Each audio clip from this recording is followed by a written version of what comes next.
Standing at 7'1" and weighing over 300 pounds, Shaq definitely commands attention wherever he goes with his imposing presence alone. Now, while that seems pretty obvious, here's one story that will take things to a whole new crazy level. Did you know that whenever Shaq goes to a zoo, the gorillas would go nuts every time they see him, and they were giving him that kind of look as if he's the new kid on the block trying to take over? I mean, from Shaq's mouth himself, here's what he said about that. I done went to every zoo in the world, and every time I go to the gorilla section, they look at me like, hey man, where your fur at?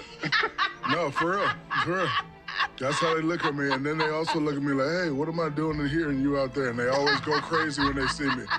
Now, according to the director of a Miami zoo, here's the exact reason why the apes were acting like that whenever Shaq was around.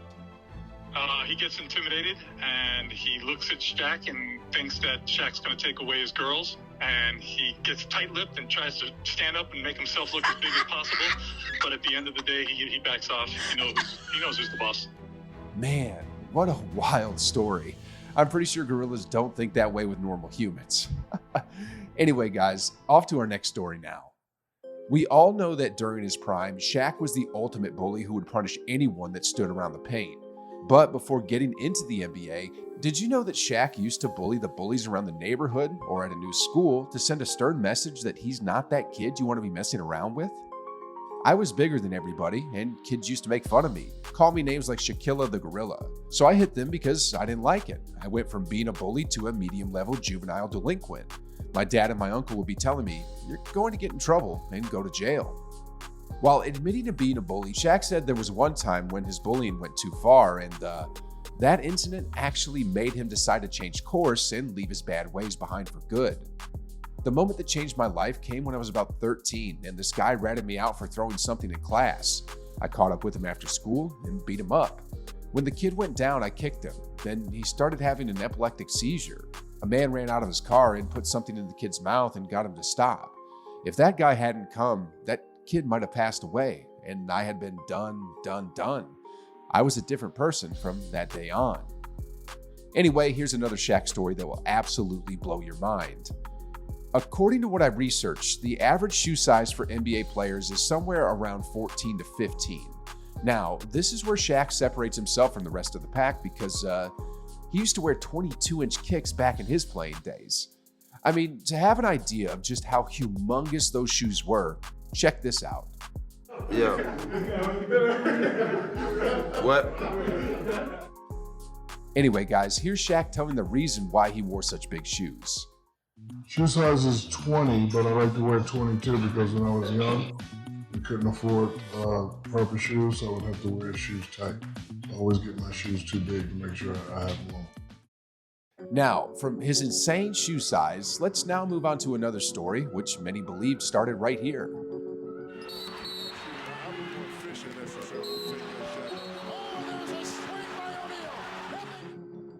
You see, although they're friends now, Shaq and Charles Barkley have been going at it for 2 decades. I mean, what kind of human being fights another human for 20 plus years? And even if they are retired now, the Diesel never pulls the reins in, throwing some jabs at his co-anchor in TNT like this. Everybody know you were a great player. Everybody know you were a great player. You don't know what you're talking about when it comes to champions. You ain't got to repent now. Obviously, winning the championship, you know nothing about this because you don't have to. Oh, we're starting early. And you don't really know about championships. While Shaq appears to be the bigger bully among the two, Chuck said that he really tries to get under Shaq's skin sometimes because he just simply wants to. First of all, he's awesome, and he's got thin skin, and I'm old school. And old school, if you know something bothers somebody, you got to keep poking the bear. And he gets so mad at me sometimes because, I'm going to keep poking the bear because that's the best thing about sports. Anyway, here's how Sports Illustrated's Howard Beck describes the funny chemistry between the two. I always make the distinction that the difference between Charles and Shaq is that Charles knows how to make fun of himself and Shaq doesn't. Shaq isn't kidding when he's attacking you.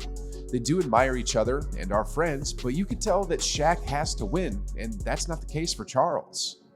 While it's true that Shaq is a big sore loser, he said in an interview that their show would not become a hit without the presence of Chuck. Charles is the catalyst for all we do. He's the big clown, and I'm the second clown. I'm the comedy clown.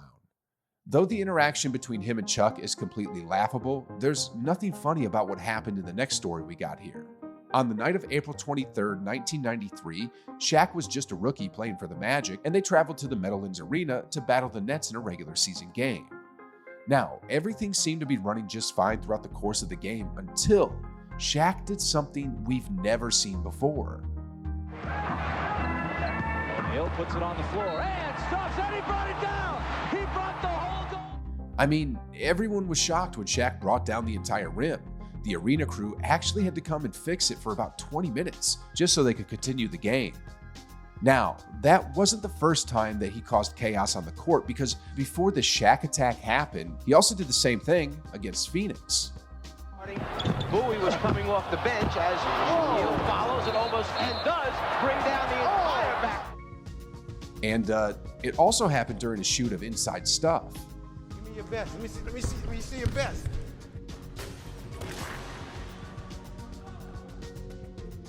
After the numerous Shaq attack incidents, the NBA decided that they'll be paying no more for the destruction that Shaquille O'Neal causes. And so, they decided to make their backboard Shaq-proof moving forward. And in addition, they now always have a backup hoop for every arena, just in case something like this ever happens again. According to the official statement released by the NBA at the time, they said, "We had a new thing this year with backboards both coming down and being broken. We're going to make sure that all of the equipment is up to snuff." Whether it was Shaquille O'Neal or someone else, with the size of these guys, it was just a matter of time. He just happened to be a little bigger and stronger than most. As you can see, when Shaq is on the court, he's definitely not Mr. Nice Guy and wreaks havoc everywhere. But when he's off the court, he's definitely something else, especially towards the fans. You see, Shaq had an unforgettable encounter with a certain young fan back when he was playing in Orlando, and as it would turn out, Shaq had little to no idea that that particular kid would eventually become his future teammate someday. Here's Shaq telling this crazy story in full detail. Little kid comes in the locker room, we were in Orlando. He wants to see Penny Hardaway. It's Kobe. I never knew that until Kobe told me the story. He wants to see Penny. Penny's not a bad guy, but Penny, I don't know what's going on that day. He just, whatever. And then Kobe was standing there, and I actually remember this day. The kid was sitting there, and I grabbed him and was like, "Come on, little fella, I'll take a picture with you." I never knew that kid was Kobe until he told me. We played together, had our fights and battles together. Then when we did that Lakers sit-down interview, Kobe said, "Hey, man, you remember when I came in the locker room and wanted to see Penny and he blew me off?" I was like, "That was you?" Years later, as we all know, Kobe and Shaq played together for the purple and gold, and it resulted in 3 consecutive championships from 2000 to 2002. Now, before they even established their dynasty, however, Shaq was already dominating the competition back in the 90s because he was just too big and powerful. In other words, he was unstoppable. In fact, he was so unstoppable that the NBA actually had to step in and change the rules on defense. You see, before Shaq came along, zone defenses were illegal in the NBA, and everybody had to play one-on-one coverage. But because nobody stood a chance against Shaq, the NBA was forced to step in, and as a result, they introduced zone defense right before the start of the 2001-2002 season. This allowed other teams to have a fighting chance when it comes to containing Shaq in the shaded area, because now they can double team him. The crazy thing about all this is, even after the NBA changed the rules to make it easier to defend Shaq, the dude still went on and won a championship that year. Sheesh, talk about not a human. Shaq's longtime coach Phil Jackson breaks down how he single-handedly forced a rule change during that time, and here's what the Zen Master said about it. Shaq had a dominance that changed the game. Shaq was the major component that allowed defenses to change. Now you can play a zone, you can play any defense you want. Before that, it was difficult to defense against Shaq because you had to do it individually. You could come double team, but you had to double team in a certain way. And Shaq was a great passer out of the post. So he's a man that changed the game into what we have now in this era we have now, which has really eliminated, I think, a lot of post play, which is okay. I mean, you should be able to play basketball however you want to play it. But Shaq's dominance changed the game.